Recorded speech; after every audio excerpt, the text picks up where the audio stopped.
Today on the podcast, I have life partners and business partners, Matthew Cornwell and Brooke J. Taylor.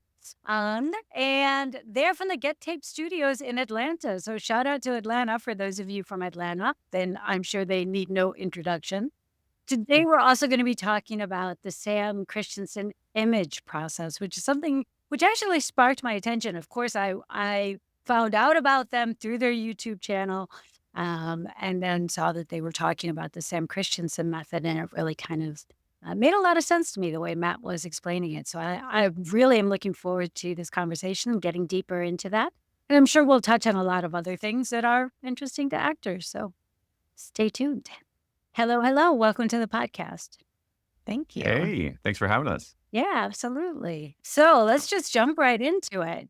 What should we talk about first? Do you want to talk about the Sam Christensen method first, or do you want to talk about Get Tape first? Because I have tons of questions for both. Ooh. Yeah, let's start with Get Taped real quick, Okay. just because that's how we started. Yes. So give me like the pistachio nutshell version of how you started first. So both Matt and I were self-taping other actors in different places. For instance, I was taping them out of my condo apartment, and it was very sporadic, maybe an actor here a week. Then it turned into 3. Matt was taping at his agency, being the recorder and reader for those people back in the day when it was just starting out in like 2010, maybe actually even before that, I think, Matt, maybe 2009-ish.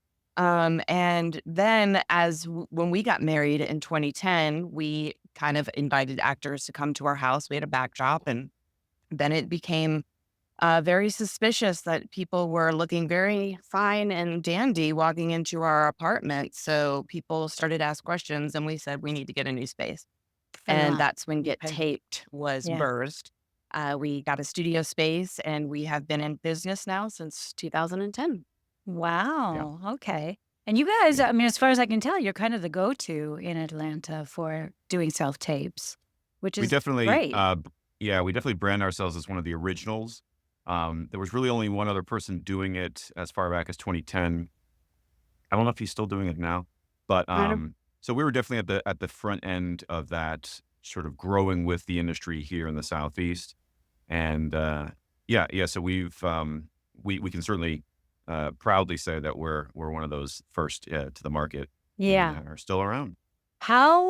I'm just curious, how has that changed now that kind of everyone is self-taping? Because it used to be this thing like, I don't have a backdrop, I don't have lights, I don't have a camera, I don't have a microphone, but now kind of everybody does.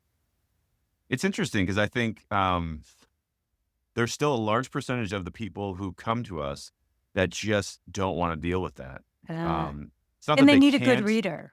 Yes, yeah, That's a big it's thing. Yeah. it's either the technical challenge Yeah. or they're in danger of breaking up with their significant other if they have them read one more time. Right. You know, Because they do such a damn lousy job. That's my Well, husband.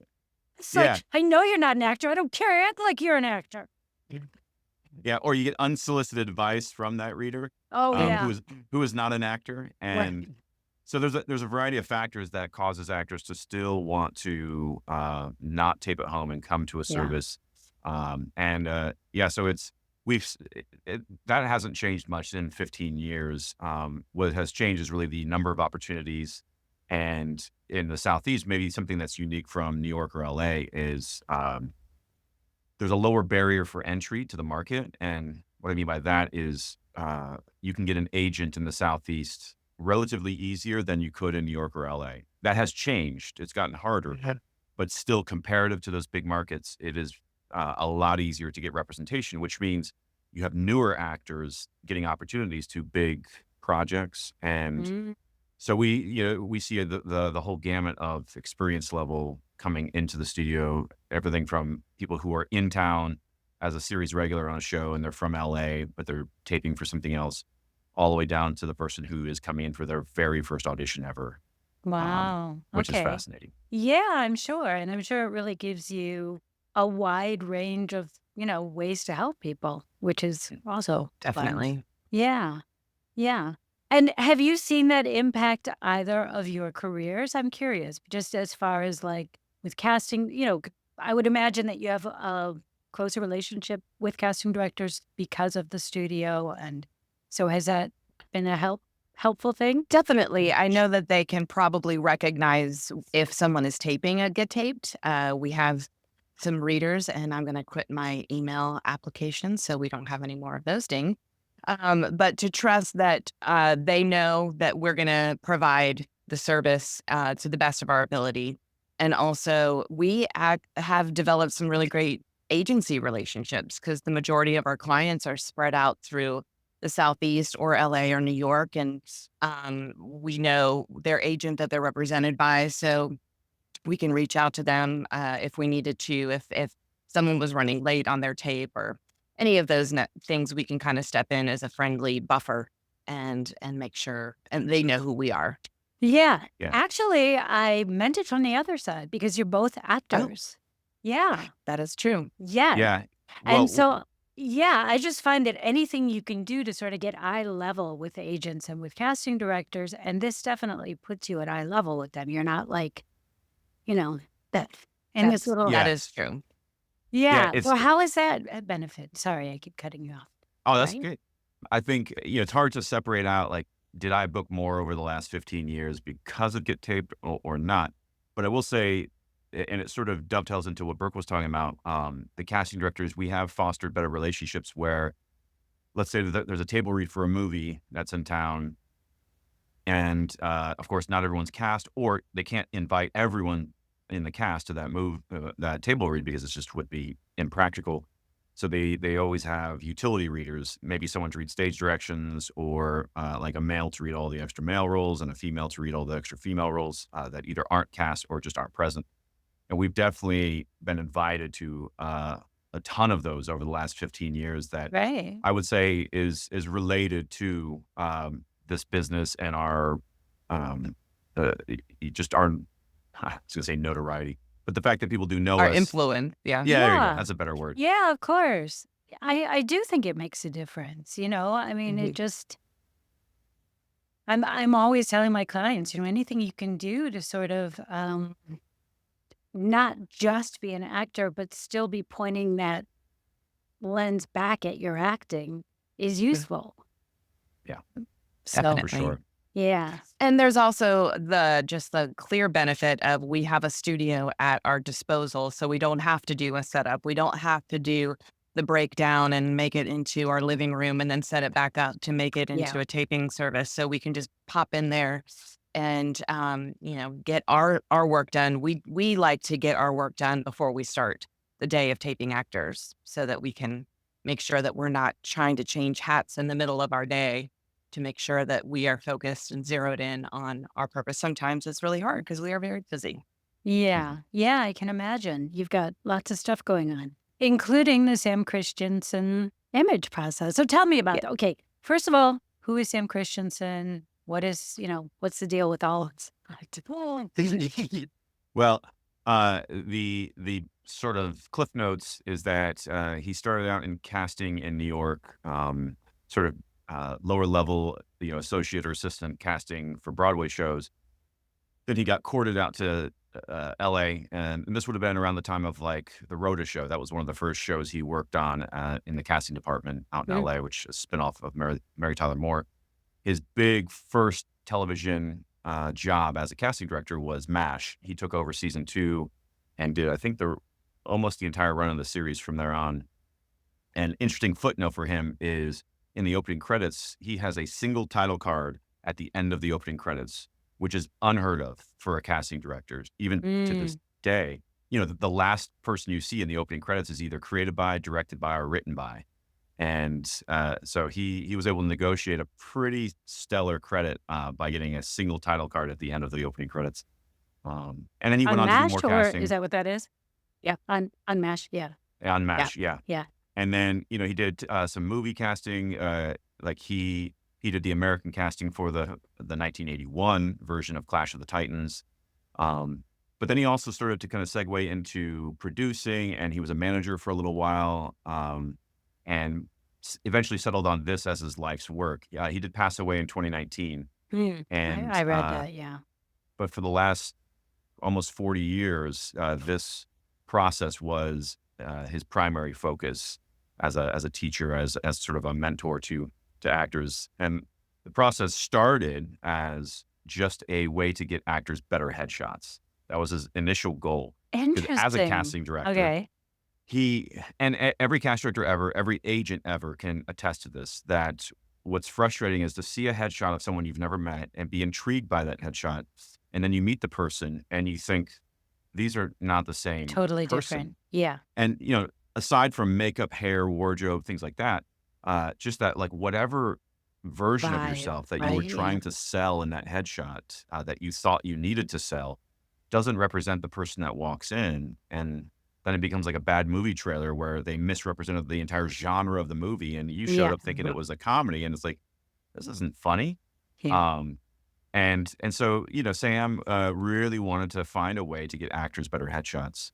Um, Oh, and interesting. and then Yeah. I'd love Brooke to talk about how she came to even hear about the process, because he was based in LA. He had a studio, and he started traveling around the country doing this process in a condensed 4-day weekend.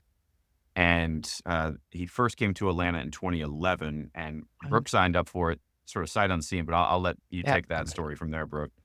Yeah, what's intriguing about the workshop to me at first was, I heard image and branding and my desire to know how to wear my hair or what color looked best on me. I thought it was an actual like image workshop where this gentleman was going to tell me that funny girls have curly hair or whatever. I had Right. really long hair at the time, and I just went to try to figure that out. A friend of mine, Tiffany Morgan, was the one who courted Sam here because she had taken the workshop in Los Angeles, California.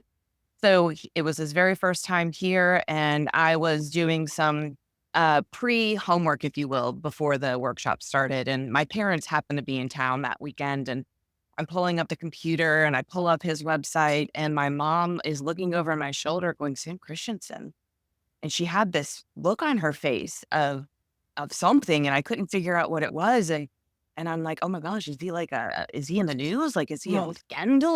What's going on?" And Yeah. she starts tearing up. She said, "He was my best friend in college, hers What? and my dad's best friend in college." How bizarre. And you'd So never had heard bizarre. about him? I had never had heard about it. Supposedly, he had come to visit my sister. She's older than myself. He was born in Dallas, Texas, and he came to visit her when she was an itty bitty baby. But I guess their They just grew relationship went apart. on. I mean, he went on to be a big wig, Yeah. casting Well, for wait, all what them. was so did they see that? Did they get to meet that weekend? So no, because the workshop was a few Oh, weekends down the road. But okay. I also didn't Yeah. want Sam to be tainted, I guess, with any knowledge that I had some sort of, Ah, connection with him. So okay. throughout the workshop, I did not say a word until the very last day where he and my mom had a secret word that they would use together because that's what best friends do. And so I said it to him, and he looked at me with that same look on his face that my mom had. And I'm like, I'm Lori's daughter. And he just starts flooding with tears. Oh And it my was such a God. great moment just to know that history had kind of come into full circle. And then for us to be champions for this work and to really have been able to experience a life change through this work, it gave me what I was really looking for, which was how do people perceive me and do my insides match my outsides? And is Yes. that lining up with how the world perceives me? Yeah. So I chopped off all my hair. I did a lot of just changes to fit this thing that I had discovered through this workshop. And my mom did end up coming into town one time when Sam was here, and we all went out to dinner. It was great. Yeah. Nice. Oh, I Yeah. love that story. Well, I mean, it just Yeah. goes to show you, it is a small world. It It really is. is. Yeah, It especially the is. Western world. It may not be, Yes. the East and the West, but in the Western Sure. world, because as somebody Sure. who lives in Europe, I will also meet people. Not, nothing as spectacular as that, but really, it's wonderful. Yeah. Okay, so couple of things. One was, yeah, I find that really fascinating because I'm always saying don't catfish the casting directors, right? So you have to do That's a good one. yeah. And it's so true, right? Your essence has to be evident. Your energetic signature, whatever you want to call it, has to be evident in your pictures. Mhm. Not to say that we're just this one-dimensional person walking around with this one thing, but kind of the vibe of who we are needs to be apparent. And I had recently done a free master class, and this guy afterwards had attended, and he had been to a photographer who was really talented, was a talented photographer who, what she was really great at was art production. She had styled the pictures so that, you could see each of these 10 very different characters, and without being over the top. They weren't in costume or anything.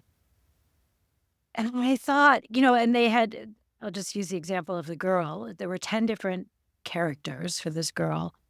One was like the quirky best friend. The next one was the vampy seductress. Then there was the nerdy millennial. And I just wanted, like, it was like, well, if she's leading with her head in the one, and she's leading with her body in the other, and she's leading with her heart as the quirky person, right? Which one is she? Because she can't be all three. We don't do that. Yeah. So in the States, we mostly use Actors Access, that website for dealing with TV and film auditions. And I think you can upload like 1 or 2 headshots for free. And then beyond that, you have to pay. And so to your point, let's say you do have these 10 different headshots that are so specific and have these very nuanced essences of you, then you either have to be very active in monitoring which headshot is being submitted for each audition. And then when you do get a call back, you have to go back and remind yourself, wait, or you get called in for the audition, and it can be a lot of work to try to monitor, like you said, well, okay, was I more of the head character in that headshot or a heart character in that headshot? And it's more work than it's probably worth to try to monitor that. And what it And boils down to is it's not really authentically you. And yes, we're actors, but I think so much the style of what's accepted and what, like, I'm probably a lot older than both of you, but I went to acting, I had classical training, right? So, and there was like, and my teacher was super old, and so Old he was school. always holding up Laurence Olivier. And now, if you were to watch Laurence Olivier, he's just such a ham, right? By our standards. Sure. And so the authenticity has just gotten more and more laser focused for film and television. Theater is another Mhm. story altogether, Fair. but for film and television. So it just seems like the more you can really lean into what is authentic about you, the easier you're going to have getting that low hanging fruit. And then you can start to show people all your other facets and everything. yes, One of the yeah, things that I'm sorry, Matt, I'm going to just do it. below you, is that what we would call possibly those pockets of you that are so specific, and you're kind of forcing that image into the casting director's face of I'm quirky or I'm going to seduce you, is putting a hat on a hat. Like you already have that thing about you, Yeah. but the moment you try to really dress it up and shove it down someone's throat, they're like, whoa, whoa, whoa, whoa. I already sense that from you. So why are you trying to make me feel like I'm dumb as the audience and I don't get it? Like I get it.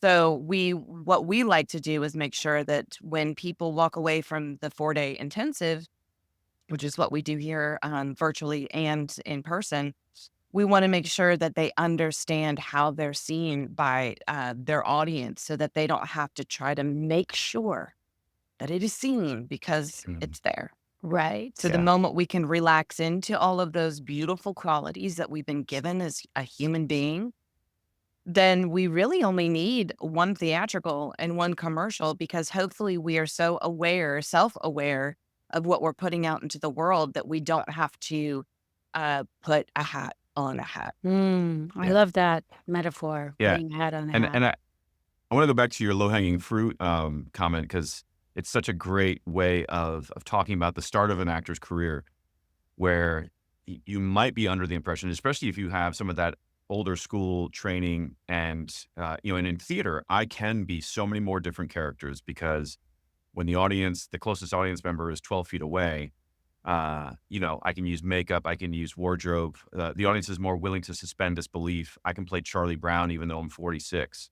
And in TV and film, to your point, the audience has gotten so much more savvy, and you can't get away with playing something that's really outside of your essence as a human. They'll sniff it out the moment you show up on screen. And so for an actor, it's extremely important to figure out at the beginning of your career, what is that low hanging fruit for me? What is the thing that I could show up and learn my lines in 5 minutes and feel sort of off balance and yet still book that role because the casting director is looking at you going, just open your mouth. You are this character. You were the character the moment you walked in the door, and all I need you to do is just open your mouth and say these words, and you're my person. And it's why so often a casting director in those coveted in-person experiences, because we don't get many of those anymore. But one of the common notes is, that was great. Just relax. Just be yourself. Just do Yeah. less. And, we want to do something as an actor, because when I look at myself in the mirror in the morning, I am not fascinated by anything that I see. Unless I have a new haircut, or like when I shave my beard to a mustache, Yeah. there is a little bit of like oh, interesting. Yeah, Yeah. this is new. But otherwise, I'm walking around with the same mat that's been around for 46 years. So when I go in front of you, a potential buyer, of this experience, I intuitively think I got to do something, right, to be of interest to you. Yeah. And that's where that hat on the hat happens, which is, even though I'm being called in for the intimidating cop, I feel like I have to, lower my voice and maybe do a little Dwayne the Rock Johnson eyebrow, to Right. show you that I'm intimidating, because that's also going to be fun for me to do. Yeah.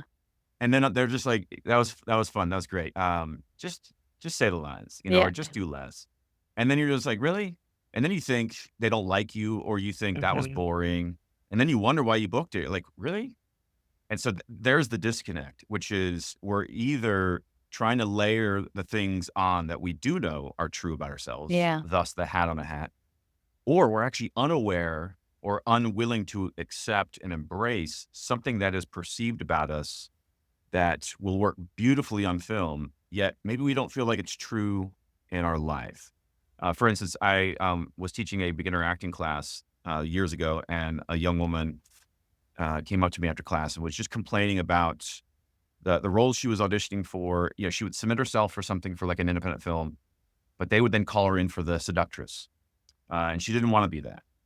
And it's like, you look at her headshot and that vibe that she puts out in a self tape, and it's like it's so obvious that, given the choice between the classic sort of, I'll go back to the film noir tropes. If you were blonde, you were the innocent girl, and if you were brunette or black haired, then you were the seductress, the vixen, the double crossing woman who actually killed her husband. Right? It was very kind of like that pre-Olivier days, where it was even more, hey, this is the trope, this is the formula, and she was definitely in that dark haired. She's the one who steals the boyfriend from the lead girl. And she had not embraced that yet about herself. And until she does, or until she would have done that, she's going to be missing out on so many opportunities, Yeah. because she's unwilling to embrace what already shows up on a first impression. And so actors, a lot of times, they're just not aware of either the hat on the hat, they're doubling down on a behavior, and it's too much. It's, I'm trying to be Yeah. intimidating, and it's like, you're plenty intimidating as you are.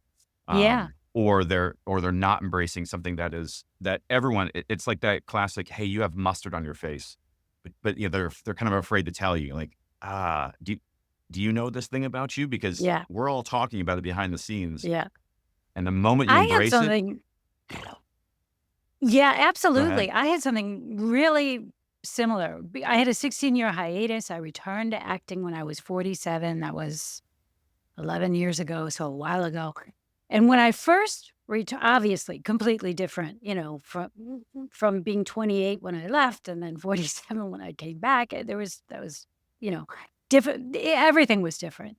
Mhm. So first of all, just trying to find what am I? And who am I? Where am I? All of that. But so I kept getting cast, especially here in Germany, as like the mega together cold bitch. Like this really intimidating, really like the high status, always high status. And when you talk to me, you realize I'm very, yes, I'm strong. I know I'm strong. So that's, yeah, but I'm, I'm a near. I don't know if I'm one of those people that leans in, not leans back. Right. Right. And I really fought it for a long Mhm. time. Like the first few years, I fought it. I was like, why can't they see I'm a nice person, And the minute the interesting thing was, the minute I was just like, oh, fuck it, you know, it's, I don't Mhm. care. I just want to work.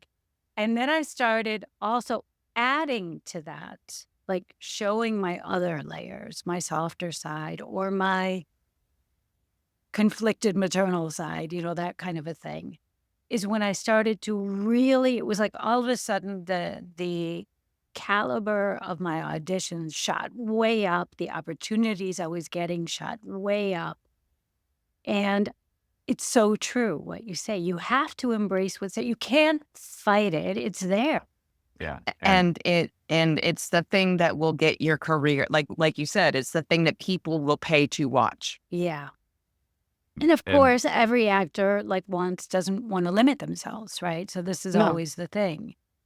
Mhm. So tell yeah. me a bit. I do this thing, or I'm just starting this thing called Typecast Tuesdays, where I invite an actor on Facebook to first just show their headshot and then have people make comments. It'll be interesting because we're doing the first one. We've always done these in person and Mhm. now we're doing it online. So I'm a little nervous about trolls, but we'll just have to Mm. see. I really hope that people don't get, yeah, anything negative like that, but Mm. we shall see. We'll lay the ground rules and hope for the best. Um, and then they take their headshot down and then they are there, but neutrally, sitting there neutrally and getting that feedback. And somebody had mentioned to me, another coach who also specializes in branding, had said to me, you're doing that Sam Christensen thing. Is it? Yeah. It, there's a, I didn't there's a know. lot. Yeah. There's a lot of, different ways of approaching that. I mean, I've been in acting classes in my early days before I even knew what this process was, where the teacher would have you go up in front of class, kind of like you're saying, doing it in person. And then the class goes around and yells out either occupations like characters they'd see you playing or adjectives to describe, that vibe, that essence. And so in the process, we start with that on day one. We call it a first impression survey.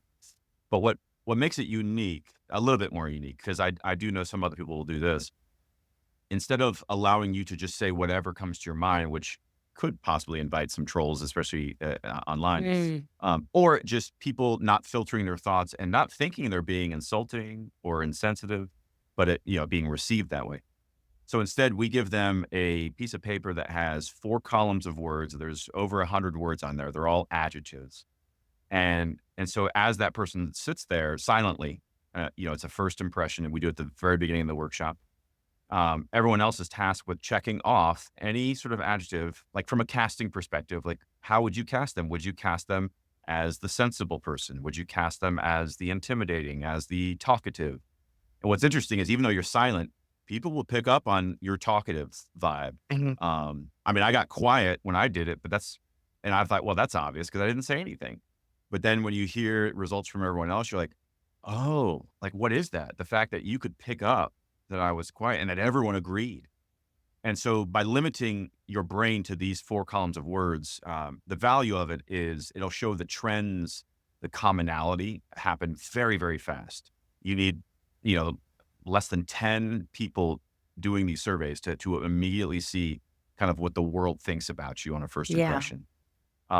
The information, even if you leave it open to just like write whatever you want, it can still be useful. The challenge becomes that we then spend 3 more days investigating is how do I make sense of and then use these results to my advantage. Mm. That becomes the real work. We do that right away to, first of all, preserve that it's a first impression. But then also, we start with that data and we continue to investigate. Okay, so this is your first impression according to your classmates. What do we do with that, especially when it doesn't line up with that internal perception of Mm. ourselves? Like when people are going, wait, why did everyone think that I'm this? I don't get that. What does that mean? Um, and that's what we want to sit with and come to a point where every student agrees or at least understands and embraces now what that thing is that they're putting out to the world on a first impression. Yeah. Yeah. So I know obviously we can't cover 4 days in the next 20 minutes or so, but tell me a bit about what that process looks like in a nutshell. You want me to go, Brooke? Sure. Um, Day one is a lot of data gathering. So of the 4 days, and uh, the broad strokes are that we want to learn how you currently view yourself. So we have you document everything so that it becomes data. So we have a couple exercises to kind of just get into your own head of how do you think you're walking through this world Mm. publicly. We're very clear about the separation between what we call your public identity, which is the stuff you would share on a red carpet interview or on Instagram, versus your private persona, which keep that private because that doesn't need to be part of your career. So we don't ever ask anybody to go deep. It is totally up to the individual Wait, as I to have to stop you there because I have a question. sure. So I agree that we don't have to, be our private selves publicly, but we do need to be our private selves when we're acting. Yes. So here's the interesting nuance. Thank you for calling me out on that. Yeah. What so often happens is people get results back from that first impression survey and they realize that something they thought was private, they're wearing it on their sleeve. And so then they have to sort of come to this understanding, especially as an actor, like, oh, that's either like a good surprise, like, oh, good, because I thought I had to work to show that. And you're saying that it's perceived right away. On Mm. the flip side, what might be something that the actor thinks never gets seen, like I can just keep that private. And then they find out, oh, no, that is part of what you get from me. Oh, I have to kind of sit with that now because I didn't think anybody ever got that about me unless you were my very, very close, friend or partner. And so you're right. Like there's so much of that private part of us that has to show up in the work. But we just never want someone feeling like we're poking and we're saying, no, no, like we're not therapists. So we're not trying to get people to lay on the couch and go back to their childhood and think about their relationship to their parents, not in a way that a therapist sort of makes that uncomfortable. But we tee up some questions and some exercises that for some people, they wear everything on their sleeve. So they don't care. They'll talk about anything. Right. But for people who feel like, no, no, there's a separation between public and private. Here's a celebrity example. Goldie Hawn is famous for being the ditzy blonde, as unhelpful as that label is. But that's how she got her start. The first movie I remember her in as a kid was Overboard with Yeah. Kurt Russell, where she's not playing a ditz, but she's playing someone with amnesia, which kind of, it's just a different approach to that same trope. But she's insanely intelligent. Sam knew her personally and would, go to parties at her house back in like the 70s and maybe 80s. And she's the type that would sit around and talk about philosophy, at a house gathering like that. And so here's someone that her public identity is this sort of character that she's not limited to one thing, but that there's that element of Goldie that shows up in every role, that you love, that's why you go back to another Goldie movie is I want to see her explore a different side of her personality and her humanity. But I also kind of hope that you get that Goldie thing that we always get. Yeah. And yet there's this other private side to her that the public doesn't really know about. Mm. And so that's kind of what we mean that in terms of why I'm buying a ticket to see you, we need to know what that is. And it's not one thing, to be clear. It Right. is many things. But then there could be this whole other subset of your personality, if you will, that just doesn't ever seem to show. It's just not as bright as these other Mhm. behaviors. And so people aren't going to be asking, your fans aren't going to be clamoring for you to give that to us again because they don't perceive it as easily as those other behaviors. Um, Yeah. I Jack just Nicholson find and his all of it volatility. is kind of fascinating. It's I have 3 sisters, and it's different but the same because different people will perceive different things, right?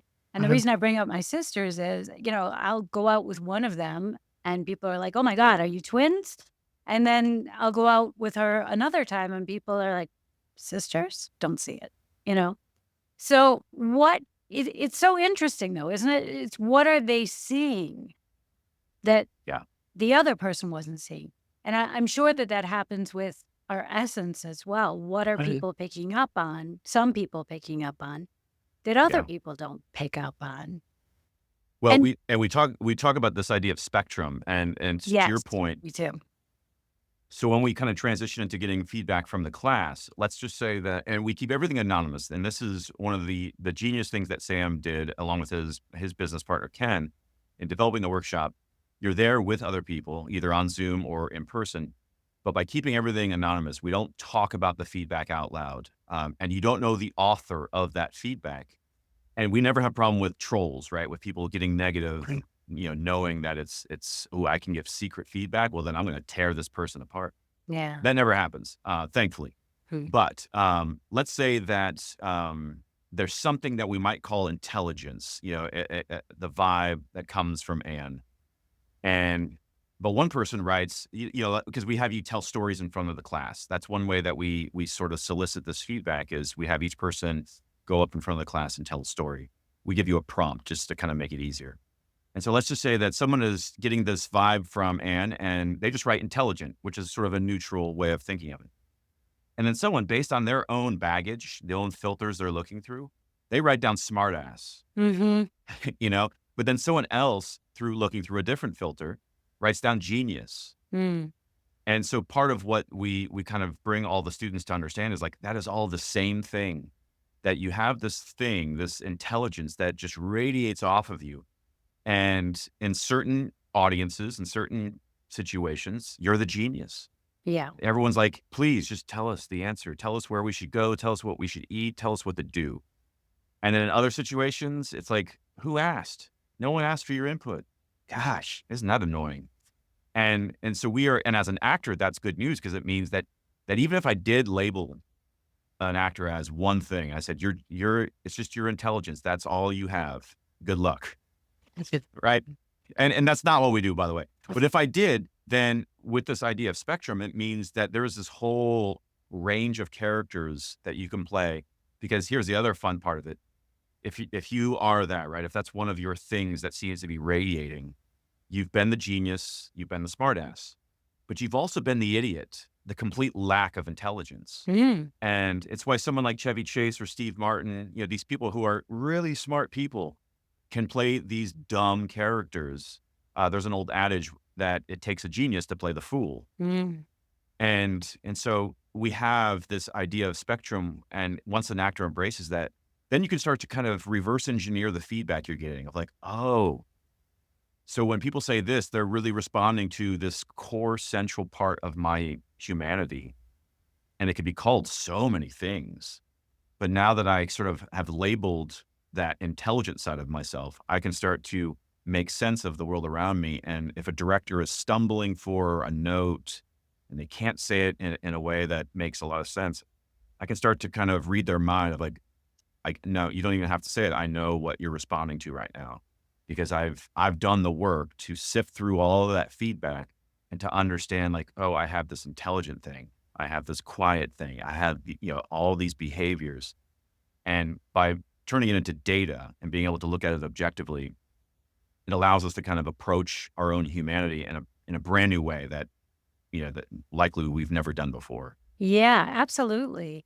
And I think with the idea of spectrum, it makes me even more interested in this Sam Christensen workshop because these are things that I've been talking about for years, that we have these energetic signatures, right? These Mhm. vibes on a spectrum. And you can turn them up, you can turn them down. I always think of it like, knobs, right? You can turn them up, turn them down, and where they live on that spectrum. It may be in Technicolor, it may be in monochrome, Hmm. but, Mhm. it just and it depends, right? But for instance, I love to use, oh man, now of course I'm going to forget his name. The actor from Ozark, Arrested Development, Jason Jason Bateman. Bateman. yes, thank you.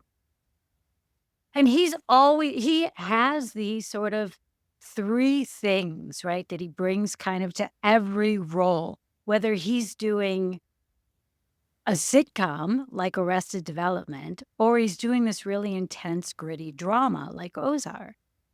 And that is, that thing, right? That's that core that we all have, and I think there is magic in understanding what your core is, what Mhm. your I mean, I don't know what you call it, but I call it your energetic signature, what that is, so that you have more control over it. Because if you don't know, you don't know.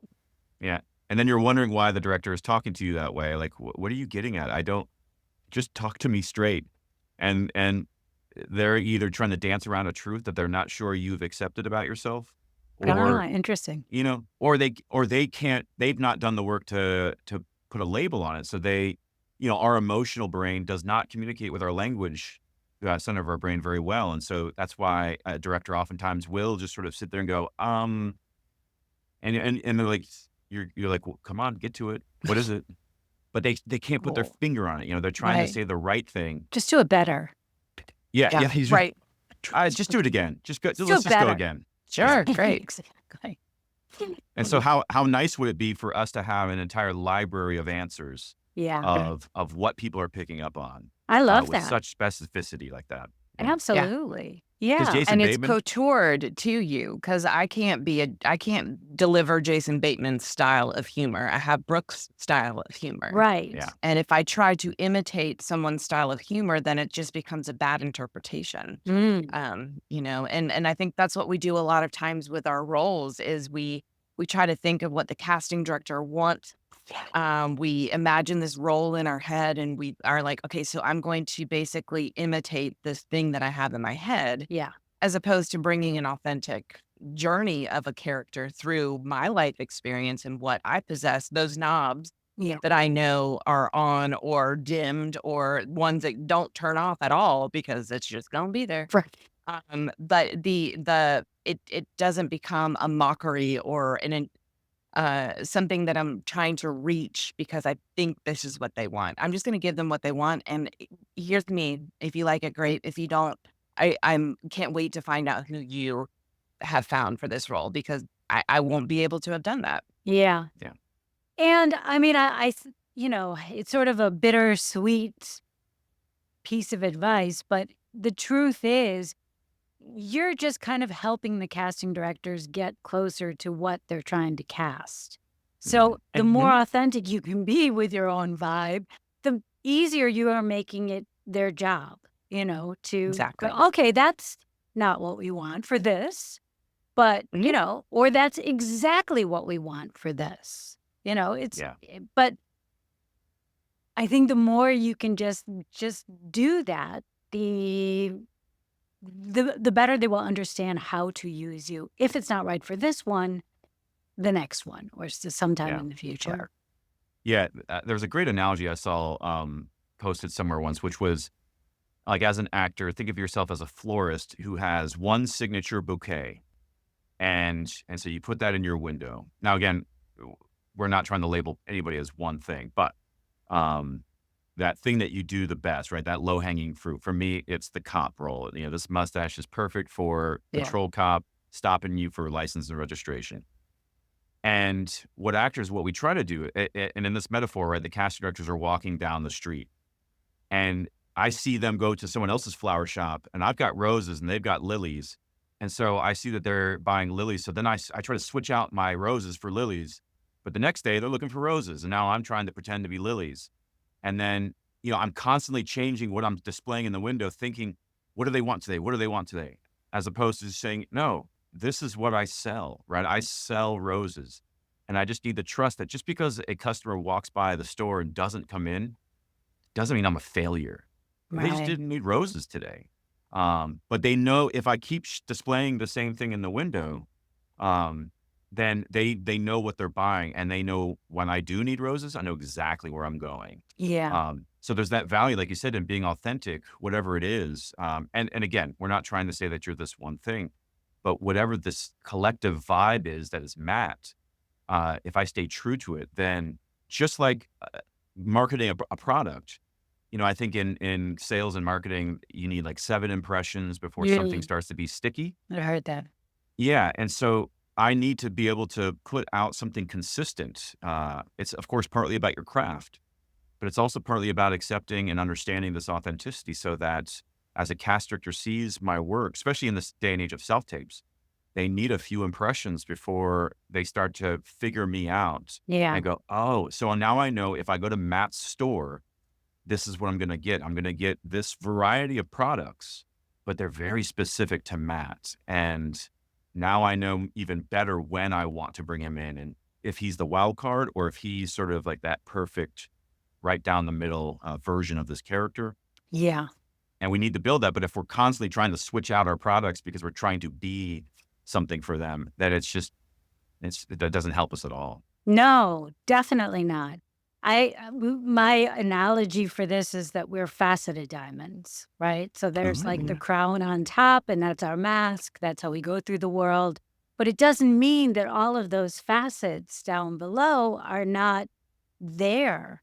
And all you need to do when you have a role that, is find that facet of yourself that is authentic to that role and kind of polish it and hold it up to the light and find a Mhm. way to make that facet come up, you know, the Yeah. diamond with the ever changing facets. But in other words, if, it is what you have, right? It's not, you can't all of a sudden go, oh, well, they want a ruby or an emerald cut or whatever it may happen to be. It Yeah. has to be what is there.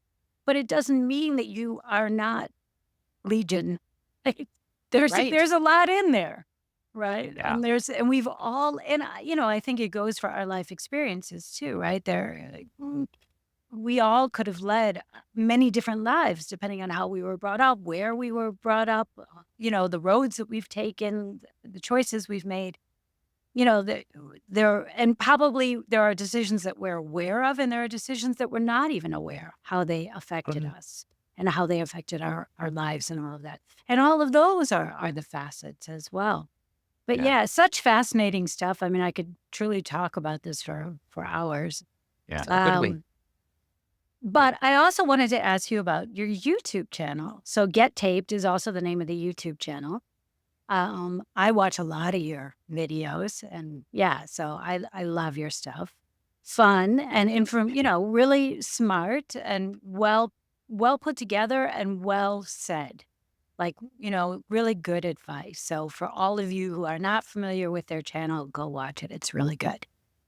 Thanks. So tell me, what was the origin of that and what And yeah, go ahead. Matt's the got a the bo- story I the can tell. boredom of COVID, Yeah. the boredom of lockdown, Oh, wow. um, and being sort of because I think we started in June 2020, so things were only starting to kind of open back up, so to speak, here in the States. And in the southeastern part of the United States, Tyler Perry was the first one to start actually doing production in July of 2020. But the point being that I was just sort of, I had that need to put something out there, and so that it became sort of the obvious answer. And did a little bit of research on best practices, so that I could try to hit the ground running. And but most of it, and still to this day, the reason why I've tried to stay consistent with it now for 4 years is I've heard there's an old saying of send the elevator back down. So I've Mm, been doing this for 20 years, and I'm certainly not at the top floor, but there's this idea of uh, making it a little bit easier, a little bit less filled with anxiety for someone yeah. who is starting out. Demystifying it. So many people just Mhm. don't Yeah, get it. They don't know where to start. They don't know where to go for yeah, information, any of it. yeah. And Oh, there's so yeah. much fear. Yeah. Unfortunately, there are voices, jaded professionals who people go to for wisdom that will fill that actor with fear or shame. They'll look at their headshot and say, "Oh, this is horrible. You need to get new headshots." And so our I just happen to be signature, a photographer. right? Yeah, exactly. And if you sign up right now, Yeah. um, and so Sam's goal in life, just to kind of tie this back into the Sam Christensen process, and it was already who we were, and so it just kind of all comes together for a way of describing our entire brand, no matter how we're whether we're taping actors, doing YouTube or workshops. It's about dispelling fear. I want to replace your fear of this industry, your fear of not booking, your fear of how do I get an agent, Yeah. whether it's something philosophical or very practical, just trying to replace that fear with empowerment, with Yes. knowledge, and so that the actor can feel a little bit more like they're standing on their own 2 feet, and they might then be willing to take that risk because it's such a risky business in terms of the vulnerability we put out into the world, Sure. and the unknown of the ups and downs of the industry. And so I would have wanted someone early in my career to kind of, hey, it's okay. And I did have those people. And it's just now in this day and age of the internet being so easy to access an audience. It just has felt right. And we get the feedback that makes us want to keep doing it. Yeah. Yeah, absolutely. I couldn't agree more with that sentiment and all of it. Do you ever do interviews on your podcast? On your YouTube channel? We have, earlier this year, I did a series that I just kind of called I Wish Actors Knew. Mm. And I interviewed a makeup artist, a sound person, a first AD, a DP, a costumer. I think that is it. I A feel like set I'm PA. and a set PA. Yeah. So, Is it- um, just to get the wide range of on a TV or film set, what do all those other departments wish actors knew? In other words, what knowledge could I have that would make their job easier and make the set maybe run a little more Oh, smoothly? great. Yeah. And, going into it 20 years into the biz, I was kind of expecting it to just be for the newbies. And I found myself going, wow, this completely shifted my mindset in terms of when I step onto set and how I interact and just knowing more about their jobs. It was very eye opening. I And, bet. but to answer your actual question, it's something that I want to start doing more of, which is interviewing other actors or other people in the business. But so far, that series is the only time that I've sort of sat Mm. down with somebody else. So I had originally started my podcast explicitly to interview people. So to interview casting directors, other actors, directors, producer, all of that. And it was all part of the master plan, right? So get to know these Right. people and have them get to know me without me having to say consider me, right? Yeah. All of that. And that has been very effective for that, I have to say, in developing relationships with people who I probably would not have had the opportunity on the same level. Like I would have been able to talk to them, but not have their undivided attention for an hour and to kind of get to know each other. They get my vibe, I get theirs. We are talking about just sort of as we are now. We're talking about things that are interesting to us, but then we can also go off and talk about, well, obviously we're maintaining what's interesting to us, but Yeah. we are multifaceted, right? We are not just actors. We're not just YouTube channels. We're not just coaches. We're not just any of those three things. And so that means that we can talk about lots of other things. And I think this is one of those things that also gets very intimidating to a lot of actors. It's like, what do I talk about? They don't know that just be yourself. It really does boil down to that. And try and Mm. I heard a really interesting, I think it was either a TED Talk or um, what is it? The brain, Shankar Vedantan, Hidden Brain, where they were talking about sort of the elusivity of charm, like getting people to Mm. like you and all of that. And one of the things that the professor kept mentioning was finding this common bond. So okay, we can bond over being actors. We can bond over our YouTube channel, right? That sort of a thing. And one of my go-tos, especially if I see a woman who's, 30 or up, whatever, is, are you a mom? I'm a mom. We could talk about that. We could talk about our kids because people love to talk about their kids when they have them, and so, or a dog, right? I have a border collie. I love to talk about that. So it's finding that kind of common ground where you can find something to light someone up. I had Tussalanda, who's a casting director, on my YouTube channel. She was my very first interview. No idea how I landed her because she cast the Millennium Trilogy, Scepter, Skyfall. Just an amazing, sweet, wonderful woman. And throughout the interview, as I started to relax and just be like, this is Tussalanda, this, it was take a breath, calm down. And then, as I started to relax into it and we started to have more fun and so questions started coming up, like what, if I didn't know and we ran into each other at the supermarket, what would you tell me about yourself? And she just lit up. She had been really matter of fact, blah, blah, blah, this is that, the casting, da, da, da. And then all of a sudden she was like, I am a mushroom expert. And she just lit up about this thing. She said, I belong to all these different societies. People are always mailing, emailing me or sending me on my cell phone pictures of mushrooms. Can I eat this? Am I going to die? You know, and Yeah. so, yeah. So I think it's out. Go ahead, Brooke. I was just going to say that you're completely zeroing in on what we hope every actor from the Sam Christensen process comes out of, which is that ability to be charismatic in that moment and really say something truthful about themselves that does have that kind of connection with another human being.